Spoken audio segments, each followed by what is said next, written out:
जालन्यातून एक अत्यंत धक्कादायक आणि माणुसकीला काळिमा फासणारी संतापजनक घटना समोर आली आहे, जिथे पैशाच्या लालसेपोटी एका निष्पाप चिमुकल्याचे हातपाय बांधून त्याला अमानुषपणे मारहाण करण्यात आली आहे. या अंगावर काटा आणणाऱ्या मारहाणीचा व्हिडिओ सोशल मीडियावर प्रचंड व्हायरल झाला असून या प्रकरणी पीडित चिमुकल्याच्या आईच्या दुसऱ्या पतीविरोधात जालन्यातील जाफराबाद पोलीस ठाण्यात गुन्हा दाखल करण्यात आलाय.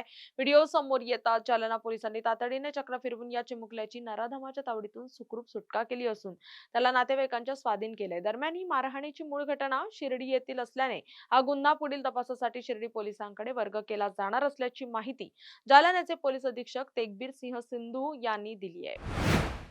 सोशल मीडियावर व्हायरल झालेला हा क्रूर मारहाणीचा व्हिडिओ पाहून संपूर्ण महाराष्ट्रात संतापाची लाट उसळली आहे, ज्याची गंभीर दखल घेत जालन्याचे पोलीस अधीक्षक तेगबीर सिंह संधू यांच्या मार्गदर्शनाखाली पोलिसांनी तात्काळ ऍक्शन मोड मध्ये येत कारवाई केली आहे. पोलिसांनी त्या चिमुकल्याची सुखरूप सुटका करून त्याला सुरक्षितपणे त्याच्या नातेवाईकांच्या स्वाधीन केलंय, तर दुसरीकडे चिमुकल्याच्या आईच्या दुसऱ्या पतीविरोधात जाफराबाद पोलीस ठाण्यात गुन्हा दाखल करण्यात आलाय. मात्र प्राथमिक माहितीनुसार ही अमानुष मारहाणीची घटना शिर्डी येथे घडल्याचं समोर आल्यामुळे कायदेशीर प्रक्रियेनुसार हा संपूर्ण गुन्हा आणि पुढील तपास शिर्डी पोलिसांकडे वर्ग करण्यात येतोय. जालना शहरात परवा दिवशी काही सोशल मीडिया ग्रुप्सवर एक व्हिडिओ व्हायरल झाली होती. त्या व्हिडिओमध्ये एक लहान मुलगा आणि ब्रूस्ड आणि रडत होता. त्याची सोबत एक माणूस पण होता जे त्याला मारहाण करत होता.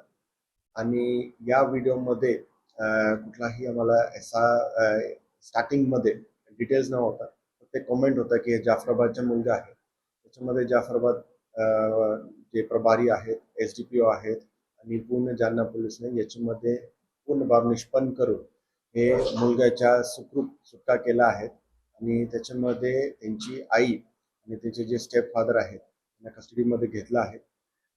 या मुलग्याला आम्ही CWC ला प्रोड्यूस करणार आहे आणि त्यांचे नातेवाईक जे हातामध्ये त्याला हस्तगत करणार आहोत. या गुन्ह्यामध्ये आम्ही पॉस्को आणि एक्स्टॉर्शनच्या कलमाखाली ऑफेन्स दाखल केलेला आहे आणि 0 FIR च्या प्रकल्पामध्ये शिर्डी PS ला वर्क केला आहे. प्राथमिक कशामुळे ती मारहाण होत होती? प्राथमिक अंदाज आता इन्व्हेस्टिगेशन इनिशियल स्टेजेस मध्ये आहेत. प्राथमिक आपल्याला असं माहिती पडतोय की काही पैशाची डिमांड होती आणि त्या पैशाचे जर नाही भेटले तर अजून मारहाण करणार होता हे माणूस. हे प्राथमिक बाब निष्पन्न झालेली आहे. म्हणजे त्या पतीचा दुसरा त्या महिलेचा दुसरा पती करून मारून हो, येस, स्टेप फादर कडून.